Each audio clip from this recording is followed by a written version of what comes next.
en Alemania.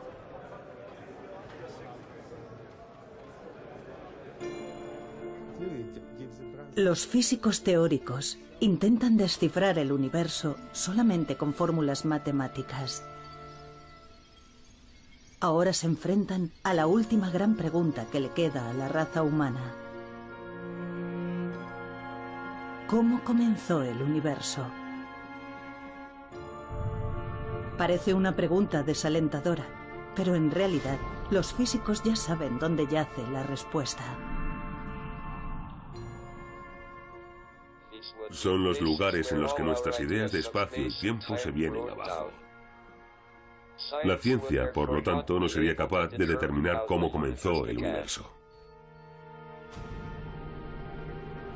Los lugares a los que se refiere Hawking son los agujeros negros que engullen todo con su enorme gravedad.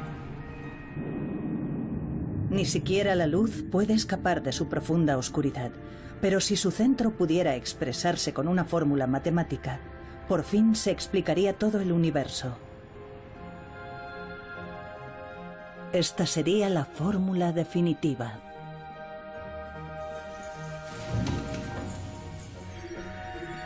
Sin embargo, en la búsqueda de esta fórmula, los físicos se han topado con inimaginables obstáculos.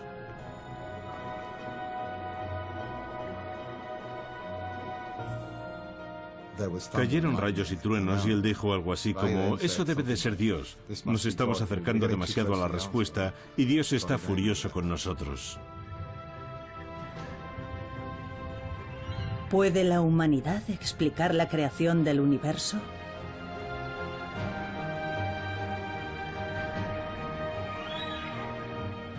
Armados solo con fórmulas, los físicos se han propuesto siempre metas muy ambiciosas.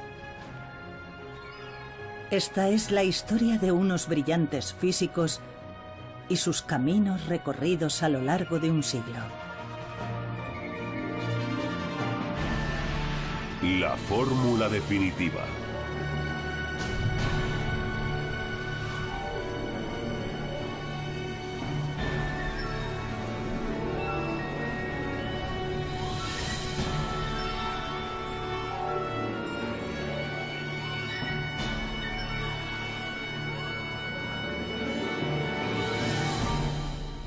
¿Cómo nació el universo?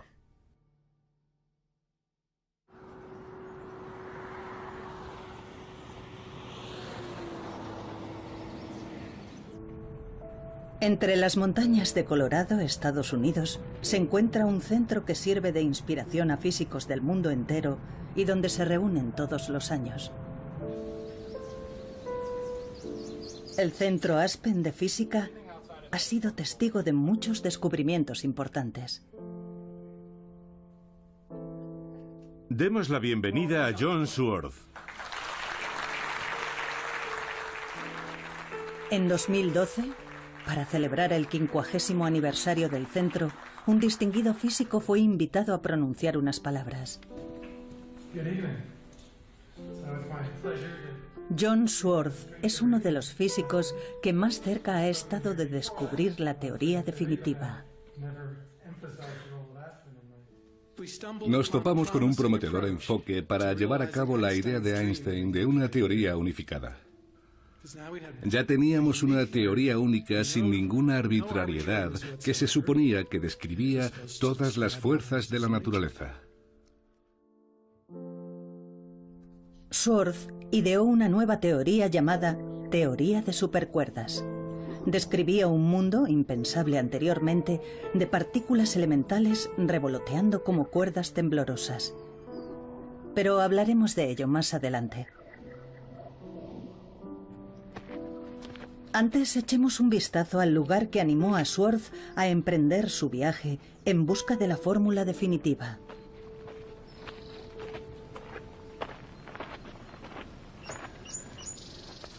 Este observatorio está en lo alto de una montaña a las afueras de Los Ángeles. Es un lugar de gran importancia histórica que un día fue visitado por cierto físico. Esta es una fotografía de Einstein aquí arriba. Aquí se llevó a cabo un descubrimiento que revolucionaría el mundo de la física teórica. El universo se expande. Este fue un importante descubrimiento. Desde el Big Bang, hace 13.700 millones de años, nuestro universo se expande a partir de un solo punto.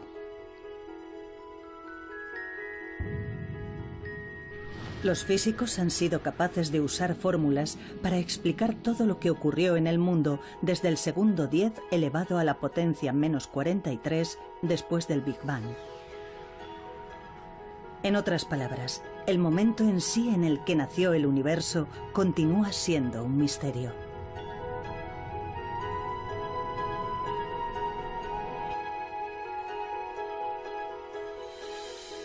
La fórmula definitiva desentrañaría los secretos del inicio del universo y explicaría todo lo que existe.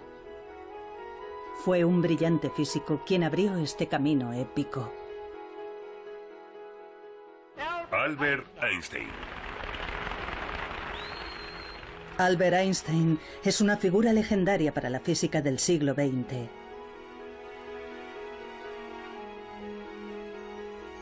Se ganó un merecido lugar en la historia con su teoría de la relatividad general. En una era sin ordenadores gigantes, logró demostrar con precisión los movimientos del universo más distante. Había muchas esperanzas de que resolviera por fin el misterio del origen del universo. Esta es la fórmula de la teoría de la relatividad general. Puede parecer complicada, pero su significado es sorprendentemente sencillo. La parte izquierda de la fórmula representa la curvatura del espacio. La derecha contiene símbolos que representan masa y energía. En otras palabras, la fórmula explica que donde hay masa o energía, hay una distorsión del espacio. Pero aún resulta un poco difícil imaginarlo. Hagamos un modelo sencillo de la teoría de la gravedad de Einstein usando objetos cotidianos. Nos explica el concepto Joseph Polchinski, uno de los físicos que tratan de encontrar la fórmula definitiva. Necesitamos una tela, que será el espacio.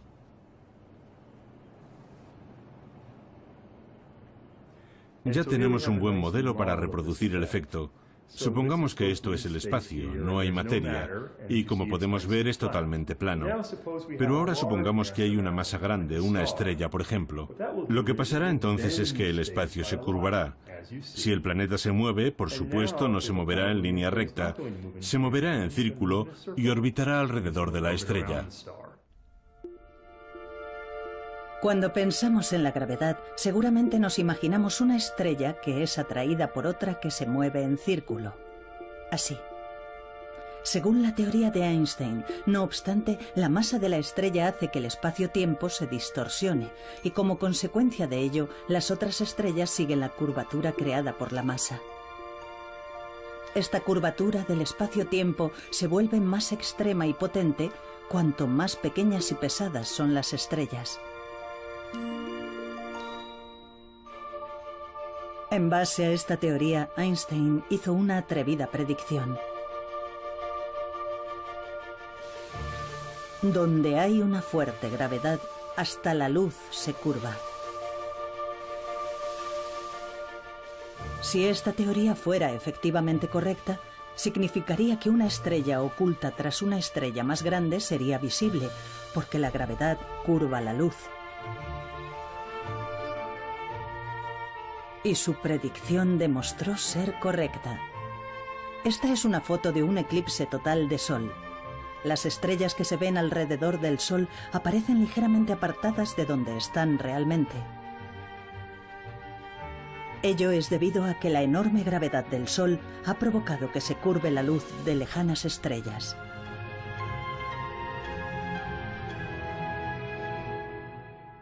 De alguna manera, existe una profunda conexión entre el hecho de que las ecuaciones matemáticas sean elegantes, utilicen muchos y modernos cálculos matemáticos y el hecho de que entren en contacto con gran cantidad de problemas físicos diferentes.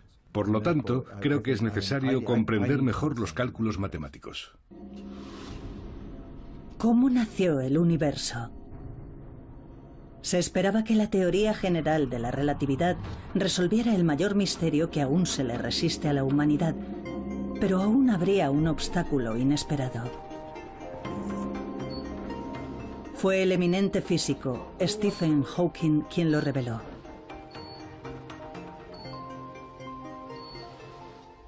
Hola. ¿Cómo están? A pesar de sufrir una enfermedad incapacitante que paraliza los nervios del cuerpo, Hawking volcó su brillante mente en abordar el misterio del inicio del universo. Hawking se ganó el aplauso del mundo científico por realizar un importante descubrimiento relacionado con el Big Bang que marcó el comienzo del universo. El universo se originó desde un único punto y continúa expandiéndose. Si volvemos atrás en el tiempo, podemos reconocer otro fenómeno similar. Es el fenómeno de los agujeros negros. Hawking demostró que el centro de los agujeros negros y el Big Bang eran matemáticamente lo mismo.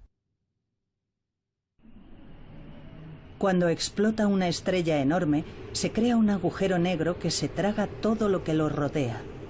Si el centro del agujero negro podía calcularse, el momento en que nació el universo también se podría explicar y analizar. Pero había un problema. Volvamos a la teoría de la relatividad general. Cuanto más pequeña y pesada es una estrella, mayor es la curvatura espacio-tiempo. Los agujeros negros, con su gravedad extrema, se hunden infinitamente hacia un solo punto. El problema era la profundidad infinita. Esta es la fórmula de los agujeros negros. Si extraemos su significado general, el resultado es algo parecido a esto. R es la distancia desde el centro de un agujero negro. Cuanto más nos acercamos al centro, mayor es la distorsión representada aquí por la letra D. No obstante, en el centro de un agujero negro, la distancia de R es 0 y por lo tanto el denominador se convierte en 0, de modo que el resultado sería infinito. Infinito significa que esta ecuación es imposible de calcular.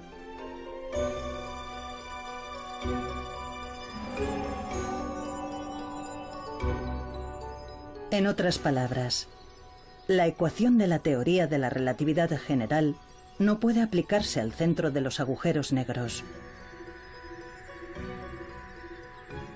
Si no podemos explicar el centro de los agujeros negros, el misterio del origen del universo también seguirá sin resolverse. Así que la teoría de la relatividad general, después de todo, no fue la fórmula definitiva. Son los lugares en los que nuestras ideas de espacio y tiempo se vienen abajo. La ciencia, por lo tanto, no sería capaz de determinar cómo comenzó el universo. El plano del universo demostraba ser huidizo. Los físicos aún tenían que resolver la cuestión del infinito.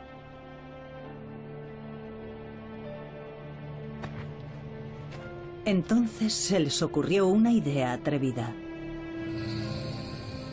¿Por qué no combinar la teoría de la relatividad general con otra fórmula?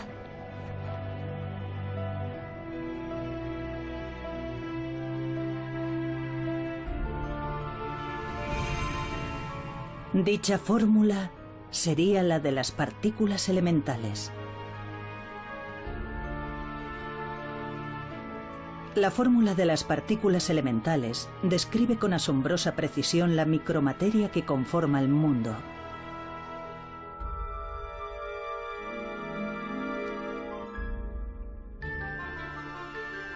Pero, ¿por qué combinar esta fórmula con la de la teoría de la relatividad general? El centro de un agujero negro es un único punto minúsculo infinitamente comprimido.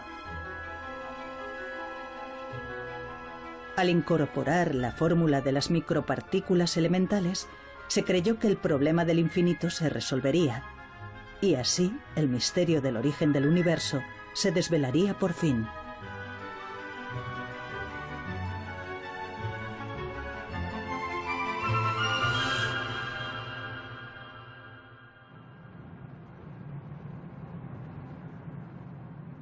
Fue un físico ruso el primero en intentar descubrir la fórmula definitiva combinando la teoría de la relatividad general con la fórmula de las partículas elementales.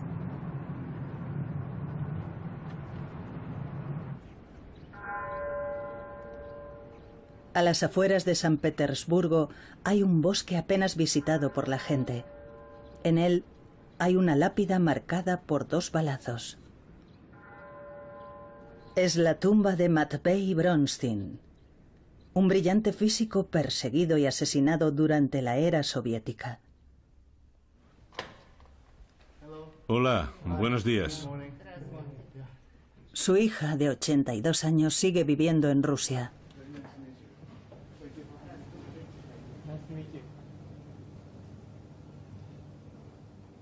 Bronstein murió a los 31 años. Su familia no fue informada de su fallecimiento hasta pasado más de medio siglo.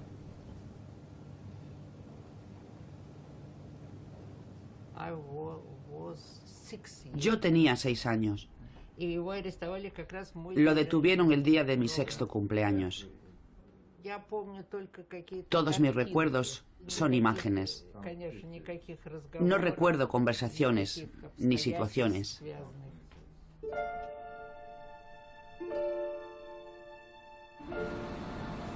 ¿Qué suerte corrió Bronstein en su empeño por dar con la fórmula definitiva? Nació en el seno de una familia humilde y fue físico autodidacta. A los 19 años dominaba la teoría de la relatividad general y la fórmula de las partículas elementales, en una época en la que a la mayoría de los físicos les costaba entender dichos conceptos. Bronstein quería desmitificar los agujeros negros, pero antes de poder calcular su centro, tenía que demostrar algo.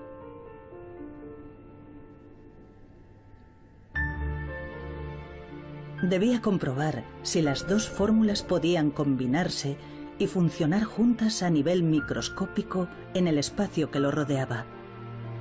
Tomó una sección de espacio, a una escala menor incluso que la de las partículas elementales, y calculó la gravedad que actuaba sobre ellas. Aquí, las 2 fórmulas utilizadas por Bronstein han sido reemplazadas por fórmulas modernas. Parecen complicadas, pero expresadas de una forma más sencilla significan lo siguiente. La primera parte de la fórmula de las partículas elementales establece que sus cálculos se refieren al mundo microscópico. Dentro del recuadro azul, la fórmula describe la micromateria y las fuerzas que actúan sobre ella. Bronstein introdujo la teoría de la relatividad general en esta fórmula. Entonces, se produjo un resultado sorprendente. Apareció un 0 como denominador. Esto solo podía significar una cosa: un cálculo imposible, conocido también como infinito. No hay duda de que las fórmulas combinadas eran correctas, pero ¿por qué daban aquel resultado? Bronstein continuó sus cálculos con mayor precisión aún.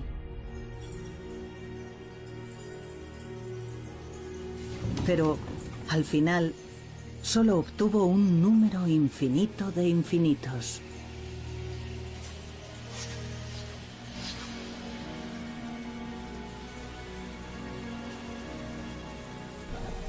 Estos resultados sugerían que si miramos lo que hay a nuestro alrededor a nivel microscópico, Todo es inestable, con multitud de fenómenos parecidos a agujeros negros que dan lugar a infinito.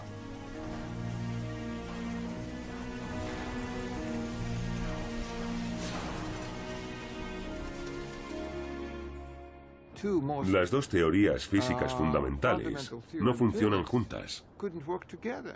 No hay ninguna solución a la vista. Es un acertijo. Con el problema del infinito sin resolver, Bronstein había sacado a la luz involuntariamente otro acertijo. Estamos rodeados por una inmensa cantidad de infinitos.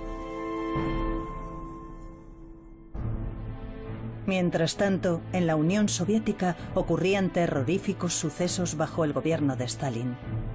Se calcula que alrededor de 1 millón de intelectuales y ciudadanos fueron perseguidos implacablemente. Los científicos librepensadores eran el objetivo más evidente. No obstante, Bronstein permanecía ajeno a todo lo que ocurría en su entorno y seguía intentando solucionar el problema del infinito. ¿Por qué los resultados eran siempre infinito? Si los cálculos eran correctos, el espacio que nos rodea podía derrumbarse en cualquier momento.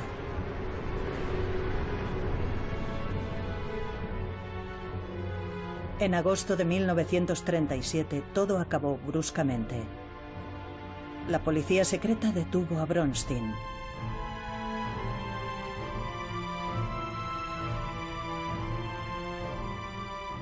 Fue fusilado de inmediato y enterrado en el bosque.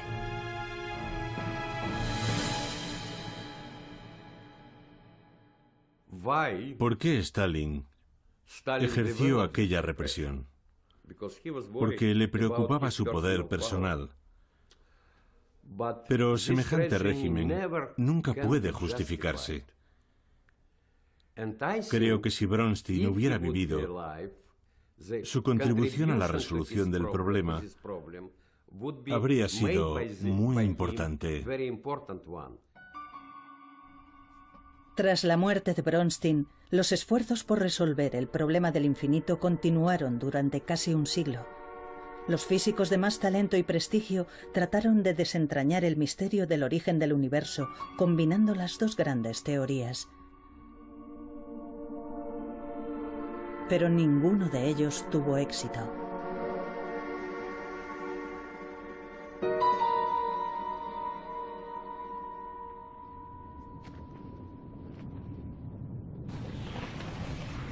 Un enorme pozo se abría ante aquellas mentes brillantes. Intentar solucionar el problema del infinito es desperdiciar tu vida. Eso era lo que pensaba la mayoría de los físicos cuando cesaban en su empeño por encontrar la fórmula definitiva.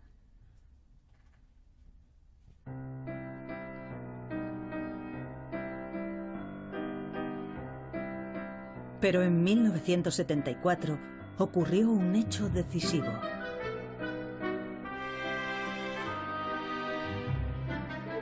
Se publicó un ensayo que aseguraba haber dado con la fórmula que resolvía el problema del infinito.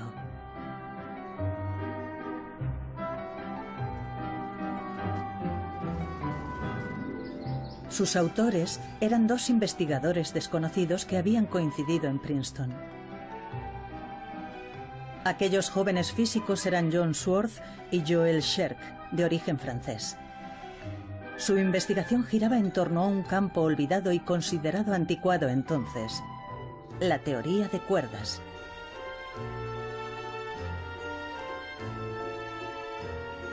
Tomemos como ejemplo las partículas elementales, las unidades de materia más pequeñas.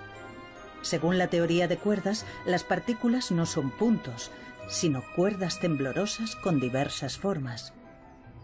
Esta idea aparentemente extraña se basa en una antigua fórmula física que se había dejado de lado. La teoría había sido abandonada por todos, salvo por algunos testarudos como yo. Murray Gell-Mann me proporcionó un empleo durante los años en los que mi trabajo no era suficientemente valorado. Les decía a los demás que creía en la protección de especies en peligro de extinción. Sin desalentarse, desarrollaron la teoría de cuerdas y propusieron una nueva teoría de supercuerdas. La fórmula que idearon logró resolver el problema del infinito, ahí donde la gran teoría de la relatividad general y la fórmula de las partículas elementales habían fracasado.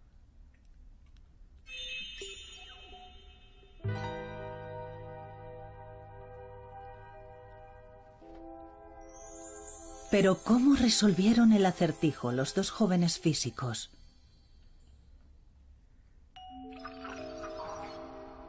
Esta es una fórmula que combina la teoría de la relatividad general y la fórmula de las partículas elementales.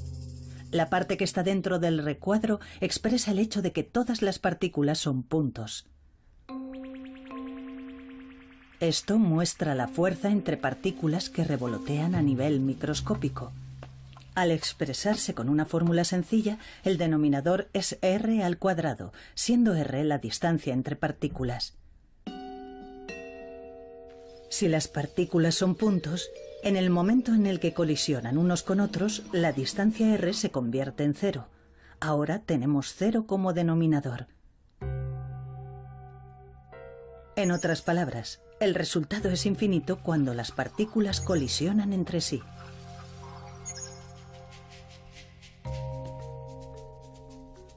Pero como recordarán, en la teoría de supercuerdas las partículas no son puntos, sino cuerdas parecidas a gomas elásticas.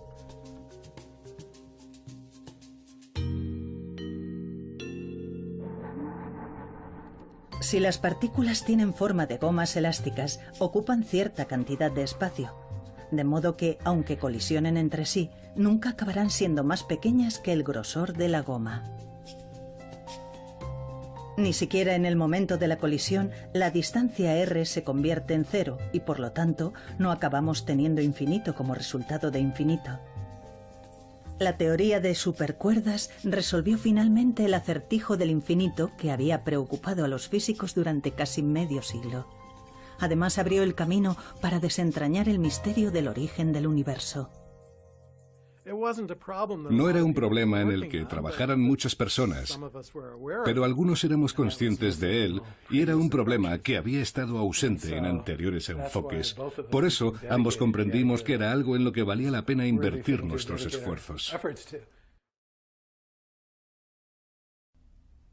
Sin embargo, la mayoría de los físicos no prestaron atención a su teoría de supercuerdas.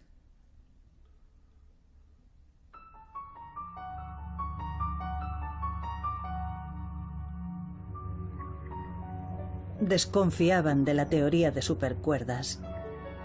Para empezar, era demasiado diferente de la teoría de la relatividad general y de la fórmula de las partículas elementales.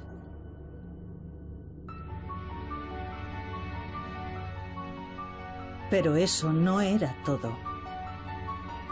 Para que la teoría de supercuerdas fuera cierta, necesitaba no solo las 4 dimensiones del mundo que vemos a nuestro alrededor, altura, anchura, profundidad y tiempo, sino que requería nada menos que 10 dimensiones.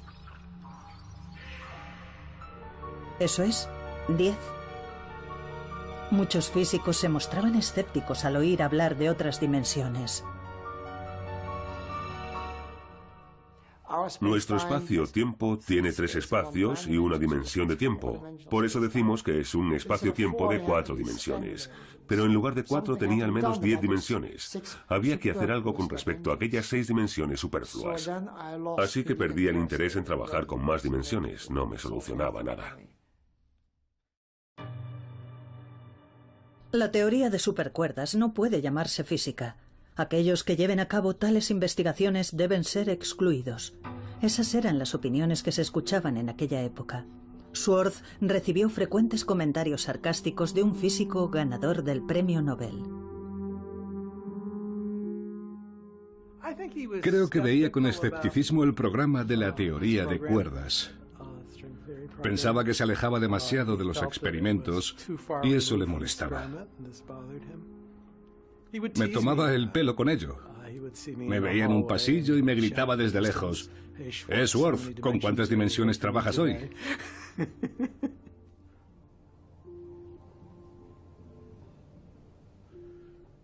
Esta fotografía no es buena. Es Joel. Schwartz y Sherk siguieron atravesando momentos difíciles.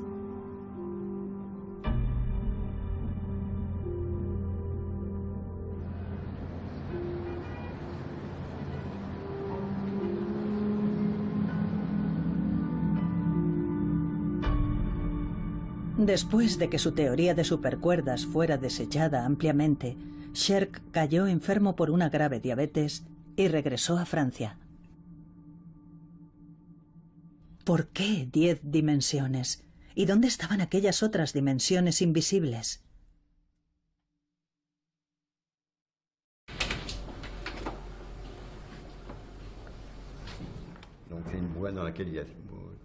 Son ensayos escritos por el Dr. Sherk.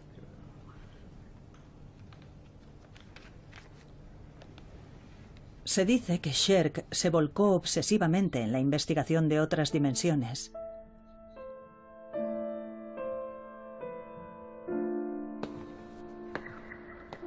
Deambulaba por las calles en busca de distintas dimensiones.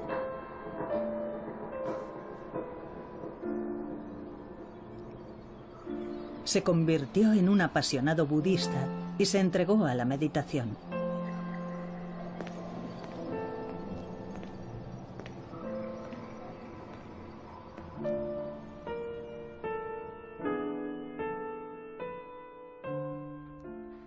A veces se sentía aislado, porque sabía que era una de las pocas personas que trabajaban en aquello.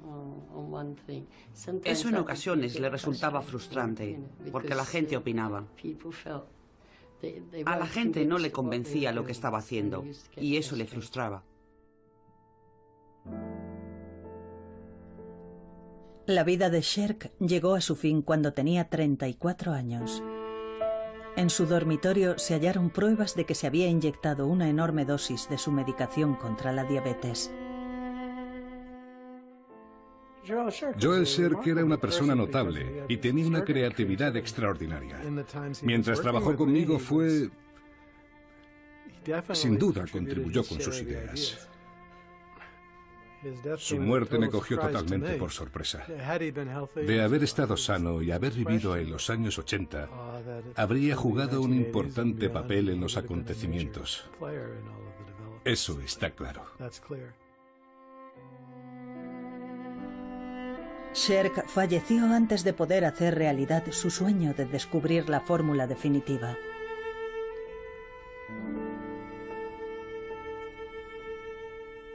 Schwartz, en solitario, continuó persiguiendo la meta que su amigo no logró alcanzar.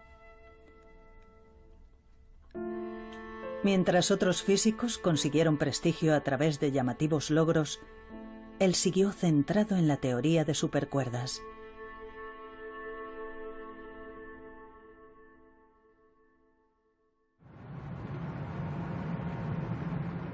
Entonces surgió otra oportunidad. Un nuevo miembro se unió a la investigación desde Inglaterra, al otro lado del océano. Se trataba del brillante físico Michael Green.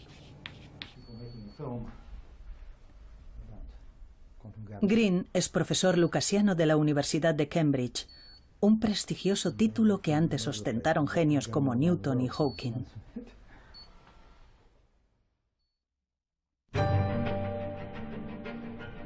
Schwartz y Green decidieron enfocar la pregunta de las dimensiones de la siguiente manera. Nunca había habido ninguna prueba matemática de que solo hubiera 4 dimensiones en el universo. Si la fórmula decía que eran 10 dimensiones, tal vez fueran las creencias ampliamente extendidas las que estaban equivocadas.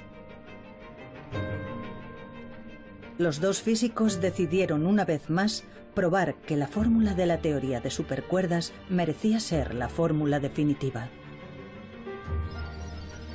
Necesitaban demostrar que la teoría de la relatividad general y la fórmula de las partículas elementales podían hallarse dentro de la fórmula de la teoría de supercuerdas.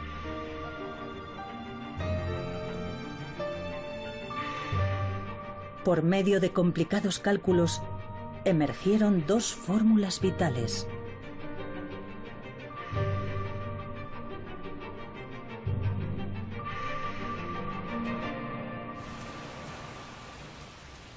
Cuando estaban realizando los últimos cálculos para asegurarse de que no había contradicciones en la fórmula, se toparon con algo extraño.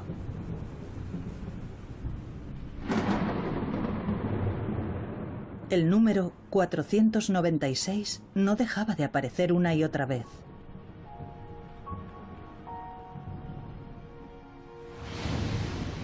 «496 es lo que se conoce como un número perfecto y ya era venerado por los antiguos griegos que lo relacionaban con la creación del mundo». Su aparición simultánea era una prueba de la hermosa armonía entre el vasto universo y el mundo microscópico que coexisten en la fórmula.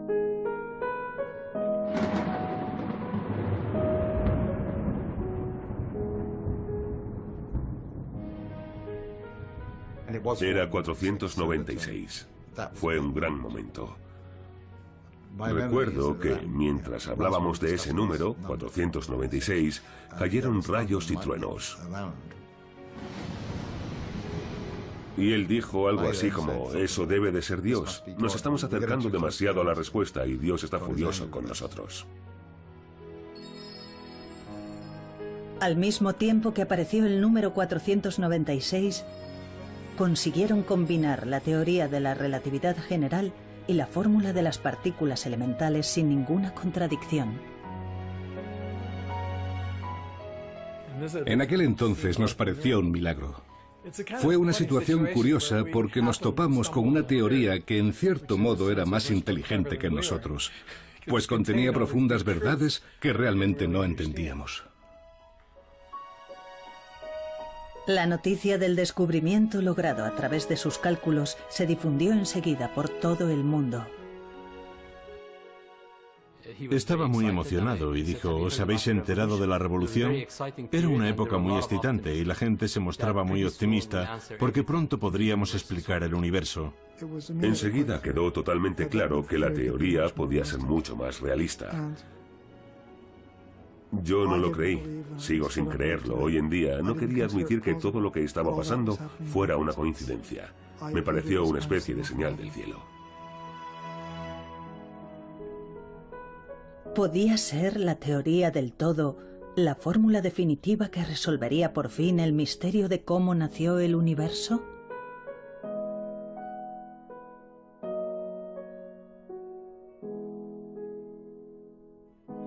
Físicos de todo el mundo se pusieron manos a la obra y empezaron a investigar la teoría de supercuerdas.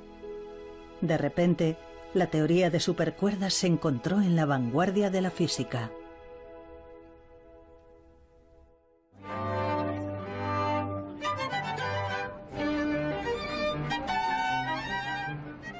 Los físicos por fin habían aceptado la idea de las dimensiones múltiples.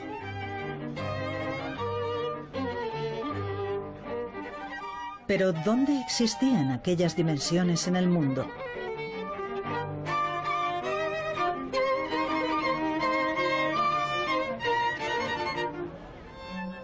Hay que hacer un esfuerzo para comprender la idea.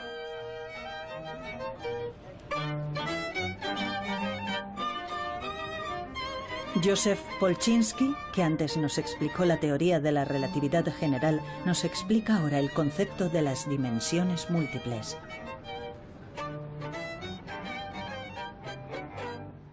Muchos físicos piensan que el universo tiene dimensiones ocultas. Para un físico, una dimensión es una dirección en la que pueden moverse las cosas. Podemos verlo con esta cuerda floja, por ejemplo. Nuestra equilibrista Erika ve la cuerda floja como un mundo unidimensional. Solo puede moverse hacia adelante y hacia atrás. Para esta mariquita, que es mucho más pequeña, la cuerda es bidimensional. La mariquita puede moverse a lo largo de la cuerda o alrededor de ella. Como dice Polchinski, la cuerda es bidimensional para la mariquita. En otras palabras, al centrar nuestra atención en escalas más pequeñas, comenzamos a ver dimensiones anteriormente ocultas. Pero ¿dónde podemos encontrar ese mundo de 10 dimensiones descrito en la teoría de supercuerdas? Existe en el mundo microscópico. Un mundo tan microscópico que es la trillonésima parte de la trillonésima parte de un átomo. Estos objetos de forma extraña son lo que los físicos consideraban parte de esas otras dimensiones. Como las dimensiones están ocultas a nivel ultramicroscópico, normalmente son invisibles al ojo humano.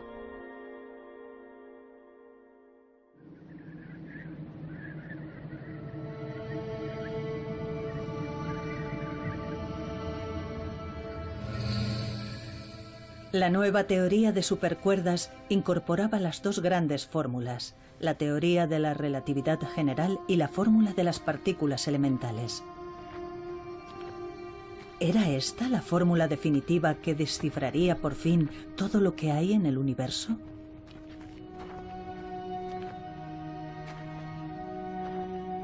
Pero no obstante, había una sensación de incertidumbre en el todavía arduo camino que quedaba por delante.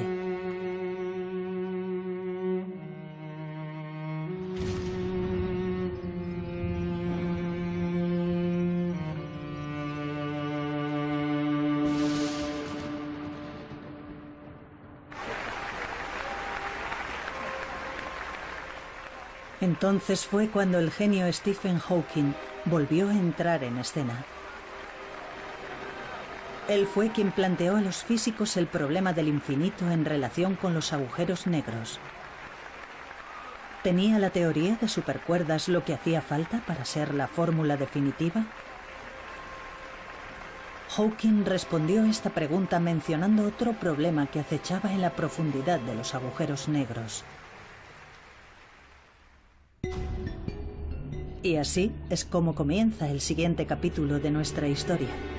El nuevo problema estaba relacionado con el misterioso calor generado en el centro de los agujeros negros.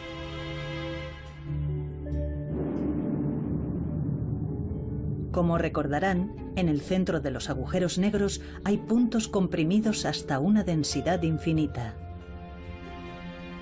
Debería ser imposible que hubiera movimiento ahí. Si las partículas elementales no se pueden mover, ¿cómo puede generarse calor? Esto se conoció como la paradoja de la pérdida de información de Hawking y se convertiría en un nuevo obstáculo para los físicos. Se mostraba muy escéptico hacia la teoría de cuerdas, pero sus argumentos parecían bastante buenos, así que era muy difícil averiguar en qué se había equivocado. Sin embargo, muchos creíamos que tenía que haber algún error, aunque no fuera evidente. Aquí es donde aparece un nuevo héroe.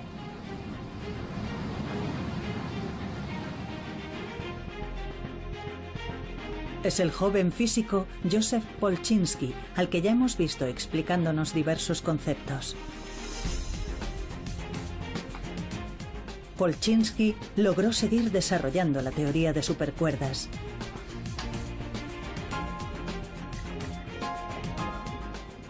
La teoría de supercuerdas describe un mundo microscópico en el que las partículas vuelan como pequeñas cuerdas temblorosas. Un día, al pasar por una lavandería durante un descanso en un congreso, a Polchinski se le ocurrió una idea. Pensó, la ropa está hecha de muchos hilos finos tejidos juntos. De forma parecida, las partículas a nivel microscópico quizá no sean cuerdas individuales, sino manojos de cuerdas. Lo realmente interesante es lo que pasa cuando tienes muchas de estas juntas. Solo unas cuantas y luego más y más.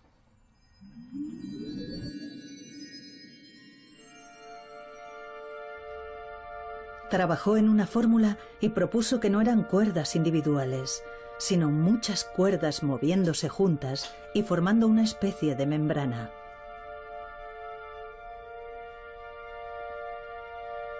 Los hallazgos de Polchinski hicieron que físicos de todo el mundo trabajasen en cálculos para identificar el calor en el interior de los agujeros negros. Finalmente, con la incorporación de una nueva fórmula que describe el fenómeno de la membrana, la teoría de supercuerdas se utilizó con éxito para calcular el calor dentro de los agujeros negros.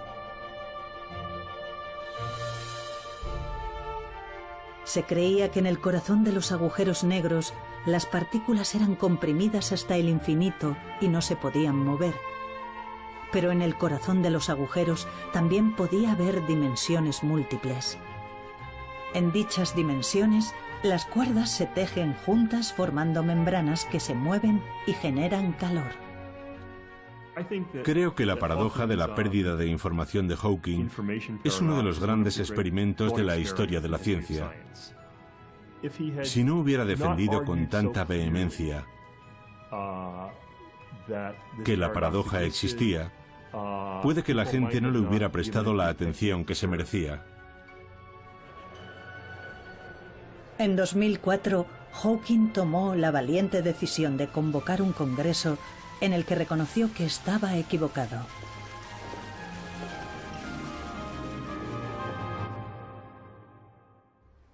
Quiero informarles de que creo haber resuelto un importante problema de física teórica que sigue pendiente desde que descubrí, hace 30 años, que los agujeros negros desprenden calor. Mi ensayo sobre la pérdida de información de los agujeros negros provocó 25 años de discusiones en las que hemos aprendido mucho. Estoy encantado de que hayamos descubierto ahora que la información no se pierde. La historia lo demostrará. Hemos avanzado mucho y es posible que falte poco para descubrir la teoría definitiva.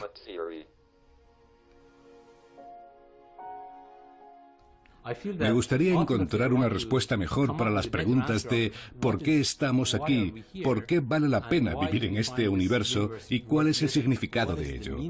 Tal vez estemos contemplando cuestiones filosóficas que ni siquiera sabemos por qué nos planteamos. No tengo una buena respuesta, pero aún así seguimos haciendo lo que hacemos.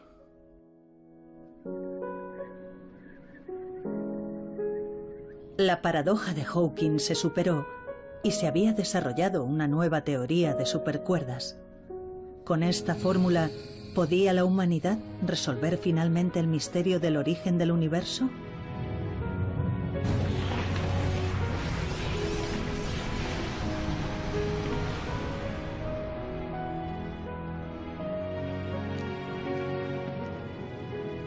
En el largo camino en busca de la fórmula definitiva, los físicos se han topado con el infinito, las dimensiones múltiples y los agujeros negros. Ahora, por fin, están consiguiendo vislumbrar el origen del universo.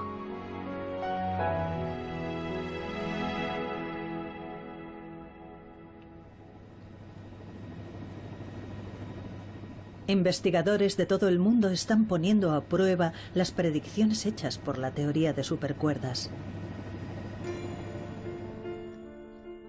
El CERN es el laboratorio de física de partículas más grande del mundo, donde fue descubierto el bosón de Higgs.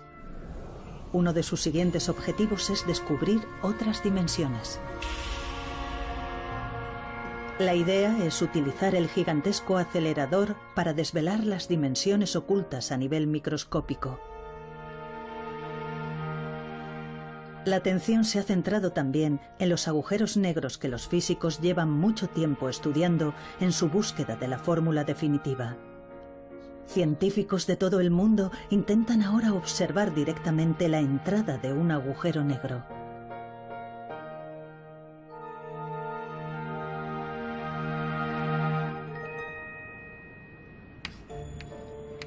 La teoría de supercuerdas sigue utilizándose en las investigaciones más recientes. Su creador, John Swartz, usó un concepto olvidado para desarrollar una teoría nueva y acercarse un poco más a la fórmula definitiva.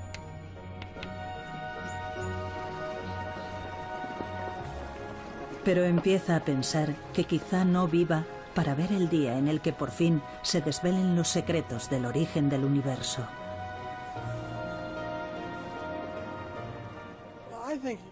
Creo que vamos a llegar muy lejos en esa dirección, tanto en el universo como en los objetos más pequeños. Por una parte, es triste no conocer la respuesta definitiva y por otra sería triste conocerla porque ¿qué haríamos entonces? En la búsqueda está la diversión.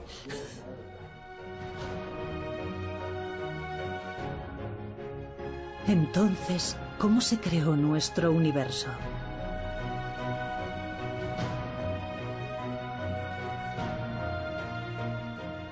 Las últimas fórmulas describen un universo de 11 dimensiones.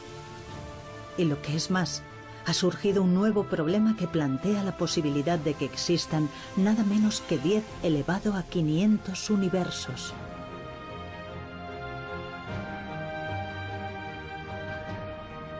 La fórmula definitiva desvelará los profundos misterios del universo.